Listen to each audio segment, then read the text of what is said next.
একবার তাহাজ্জুদের সময় সাইয়েদনা আলী রাদিয়াল্লাহু তাআলা আনহু আর ফাতেমা রাদিয়াল্লাহু তাআলা আনহাকে ডাকতে গেলেন তাহাজ্জুদ পড়ার জন্য। কিসের জন্য? যে ডাকলেন, দরজায় কড়া নাড়লেন, আলী ওঠো, ফাতিমা ওঠো। কিন্তু সাইয়েদনা আলী রাদিয়াল্লাহু তাআলা আনহু বললেন কি জন্য উঠবো? আল্লাহ রাসূল সাল্লাল্লাহু আলাইহি ওয়াসাল্লাম বললেন তাহাজ্জুদের জন্য। আলী রাদিয়াল্লাহু তাআলা আনহু একটু কৌশল করে বললেন, আমাদের রুহু তো আল্লাহর হাতে, রুহু কার হাতে?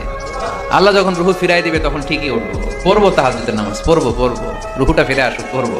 এটা কৌশল করলেন। তো রাসূল সাল্লাল্লাহু আলাইহি ওয়াসাল্লাম এই কৌশলটারে পছন্দ করলেন না। রাসূল চাইছেন আমি বলা মাত্রই যেন উঠে যায়।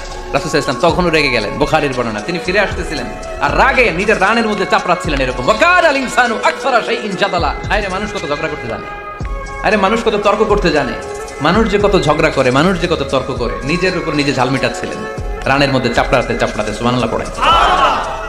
আক্রমণ করলে রাখতেন না, কোটের নারী ভুড়ি চাপিয়ে দিলে রাখতেন না, কিন্তু ধর্মীয় বিধান লঙ্ঘিত হলে বিশ্বনবী রেগে যেতেন, চিল্লা এখন সুবহানাল্লাহ। এজন্য মুত্তাকিদের 2 নম্বর বৈশিষ্ট্য আল কাযিমিনাল গায়দ, রাগকে সংবরণ করতে হবে। রাগ দেখানো যাবে না। রাগ দেখাবেন, কি করবেন? নিয়ন্ত্রণ করব। একজন নিয়ন্ত্রণ করবে শুধু, আর আপনারা কোপায় ফেলাবেন সব। মাশাআল্লাহ। আর বলো কি করবা? এভাবেই তো সমাজ পরিবর্তন হয়। শুনতে হবে তো আমার কথা, শুনতে হবে, জানতে হবে।